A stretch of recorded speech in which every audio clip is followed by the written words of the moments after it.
इस क्रूर सर्कस की सलाखों के पीछे सिर्फ चीन के दानव ही नहीं बल्कि अमेज़न के जंगलों से पकड़ी गई वो खूबसूरत नागिन भी कैद थी। सर्कस का लालची मालिक उसे डरा धमकाकर पिंजरे में कलाबाजी करने पर मजबूर करता। अगले ही पल दर्शकों की चीखों के बीच वह अपने असली और खौफनाक रूप में आ जाती। इन जीवों के खून में एक प्राचीन श्राप दौड़ता है। जैसे जैसे वक्त बीतता है इनकी इंसानियत खत्म होने लगती है और जंगली फितरत हावी हो जाती है। एक दिन ऐसा आएगा जब ये हमेशा के लिए एक विशाल और खूंखार अजगर बन जाएंगे। जब इनकी उपयोगिता खत्म हो जाएगी तो मालिक इन्हें बेरहमी से मार देगा। लेकिन एक नौजवान क्रेडेंस अपनी प्रेमिका की यह जिल्लत बर्दाश्त नहीं कर सका। उसने चुपके से सर्कस के सभी पिंजरे खोल दिए। अगले ही पल कैद से छूटे जानवर सड़कों पर कोहराम मचाने लगे। यहाँ तक कि शानहाई झिंग की पौराणिक कथाओं का शक्तिशाली जीव जौवू भी मौका पाकर बाहर निकल आया। चारों तरफ तबाही मचते देख सर्कस का मालिक घबरा गया। उसने अपने जादुई नौकर के जरिए सारा सामान एक बग्घी में समेटा और रफू चक्कर हो गया। लेकिन वह चीनी दैत्य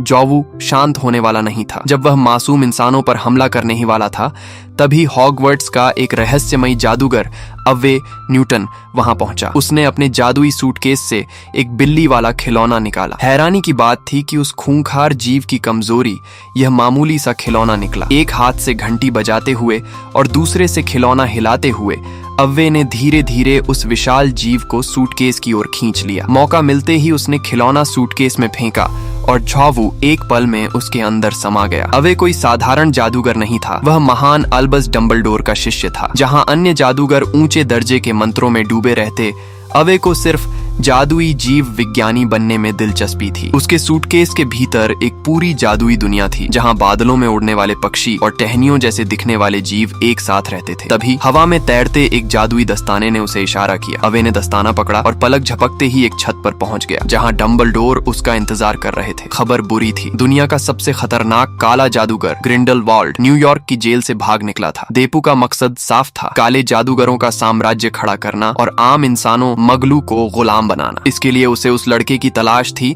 जिसके अंदर डार्क ऑब्सकुरस, एक विनाशकारी जादुई शक्ति छिपी थी। डंबलडोर ने अवे को न्यूयॉर्क भेजा। वहां पहुंचकर अवे ने अपनी जादुई छड़ी घुमाई और हवा में एक सुनहरा घेरा बनाया, एक प्राचीन ट्रैकिंग मंत्र। हालांकि उसे देपू का पता नहीं चला, लेकिन उसने जादुई मंत्रालय की सदस्य टीना को एक रहस्यमयी मूर्ति के पीछे जाते देखा। जैसे ही अवे ने उस जादुई दुनिया में कदम रखा, उसे एहसास हुआ कि वह देर कर चुका है। आसमान में काली लपटें और धुएं जैसी परछाइयां मंडराने लगी थीं। संकट गहरा चुका था और असली जंग तो अब शुरू होने वाली थी।